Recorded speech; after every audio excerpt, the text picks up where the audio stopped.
Hello my planner pals and welcome back, and if you're new here then thank you for joining me and giving me a try. My name is Di, I am here at Creative Karma Design, and today I'm coming at you with another project that I'm making with the Grabie Halloween box.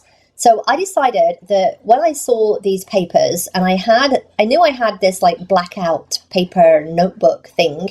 I got the notebook months ago from Hobby Lobby. It was in a set. I knew that I wanted to do a Halloween journal that was like a play every day kind of journal. I would like do art collage, I would do like the Zentangles, I would do lettering practice, something that I could play in every day and use the pens and stuff that I don't normally use. So like in your white paper notebooks, you don't really use your glitter pens and you don't really use your gold and your silver pens. So I decided to create this kind of blackout journal, and my plan for October is to do something every day in there, and then at the end of October/November, I will share it. I will share the flip through. So I decided that I was going to make the covers a bit more interesting, and I'm doing that by creating like a false cover. I'm just going to do like a little patchwork.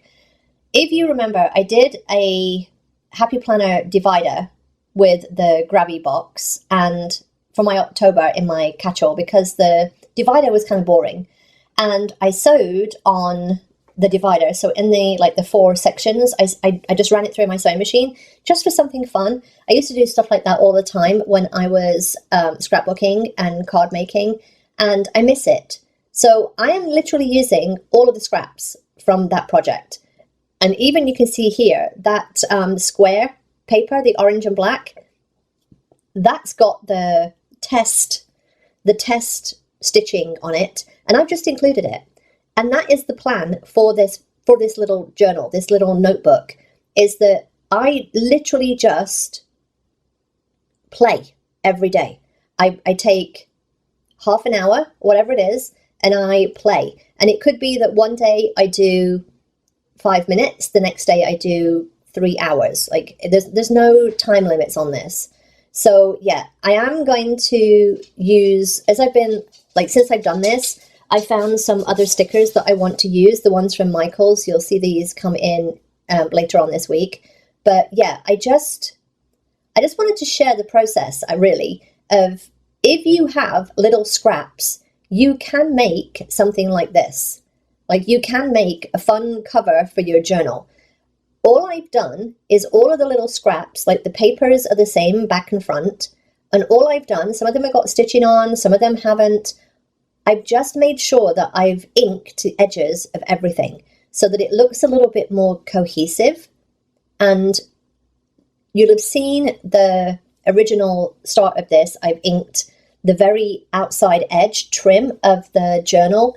I've gone inside where the white inside cover is, and I've just put black pen on the inside of there. And you'll see me do the inside covers as well. I've done both of the inside covers because that white is just it's too white. It's too white. So I'm using all of my scraps from that previous project. And that's what this has been all about. Just using those scraps. And I used to do this quite a lot, especially for cards and stuff like that. It's a great way. If you have a lot of pattern paper that you're using for other projects, it's a great way to use those little scraps. Use them for card making, use them for covers. Yeah, use them for all kinds of things. So again, this orange paper, I think it was like a die cut type thing where you're supposed to cut it out and make like a pumpkin or something. And I'm just like, no, I just want the orange. I want the orange. And then the little bit with the skull on there and the kind of tree, that was actually the pamphlet that came with the kit. And I've just torn it and put it in there. And again, ink all the edges so that everything looks a bit more cohesive and put together. And I'm just using little scraps here, little like vertical scraps of paper, and putting those in.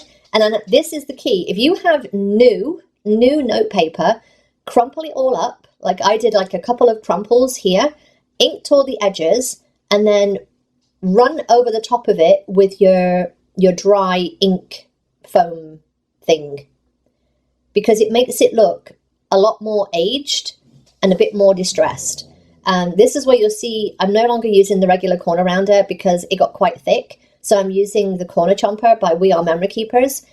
This is where I decide that I want to put a little like title on. So I'm going to use the scraps again, scraps of the papers. Just going to put the orange scraps on. And I know I want some kind of title.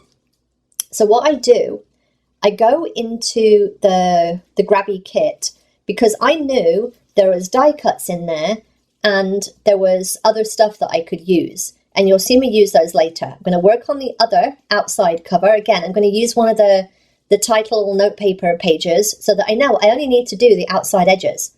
I don't need to fill the middle bit because there's going to be nothing there. You're not going to see it because that like little gravestone paper is going to be there. So I just need to do the outside edges. So again, I'm just piecing it in bit by bit. It's like quilt making, right? You're just doing it piece by piece. You're just making little bits as you go along. And you can see here, I'm just making a line of where my little bits are going to go, where my middle paper is going to go. I'm just, again, inking all the edges, making sure it's all going to match. A good idea if you're inking anything is to keep a tissue handy because, yeah, my hands generally get filthy when I have any pen or ink. So I decide here that I actually do need another little bit of paper. So I add some purple just because I need something with a bit more coverage. Coverage, is that the word I'm looking for? But a little bit more coverage. So I add that little purple paper, a few more of the scraps, but I used every single little scrap of paper in this. And yeah, I loved it. I just had so much fun. It literally took, like I know this video is only like 10 minutes long. It literally took me about half an hour. I think it was a little longer than half an hour. Again, if you've got new paper and you want it to look old, crumple it up. Crumple the sucker up, ink the edges, and then when you run over the paper with the ink pad thing, the ink sponge, the inky sponge, it doesn't look as bad because all the ridges pick up the ink. So yeah, and I'm probably going to letter on there with my Kuretake pen. So I'm using the stencils from the kit, and again, the little foam adhesive dabber thing. So I've got some bats here that I'm putting on there. It just needed something. And again, this is exactly what I want to do with this project. This is exactly what this book is for playing every day with my inks, my papers, my stamps, my pens, my stencils, all sorts of things. So again, I knew that I had these die cuts, so I'm just deciding what die cuts I'm going to use. That little happy haunting thing that I'm cutting up here, this was actually one of the, again, the little bands that go around the stickers. Like it's not an actual quote part of the kit. Again, I've rounded the corners, I've inked it. I'm just deciding here what do I want to cover because I think it said Grabie, and then underneath the happy haunting, it's got like the what stickers and stuff it was from. So I've got Happy Haunting, there was Monster Mash, there was all kind of like Halloween type things. So that's what I say again, like just figure out what you want to use. Just because something is part of the packaging, you can still use that. You can still use it. Cover up what needs covering up and use the rest. Because that now is a great little Happy Haunting like title card for this project. Again, I've put the little cauldron where all the sticker information is, and where you've got the Grabie title, I've just put the little pumpkin thing. And yeah, and then I've got a couple more little die cuts, and then called that good. That's done. That's done. That's the front and the back covers, and then the inside front and back covers. Yeah, super fun. And this is exactly what I need more of. More fun play sessions. Again, this is going to be for all of my stickers, my stamping, my collaging, and all of that. I'm hoping, again, one page, open page a day through October. Hoping to bring you the flip through soon. So stay tuned for that because that will be coming soon. All right, I hope you enjoyed this. Just give you a little insight into the projects that I do other than planning. And if you did, give me a thumbs up. And I will see you next time, my Planner Pals. Bye.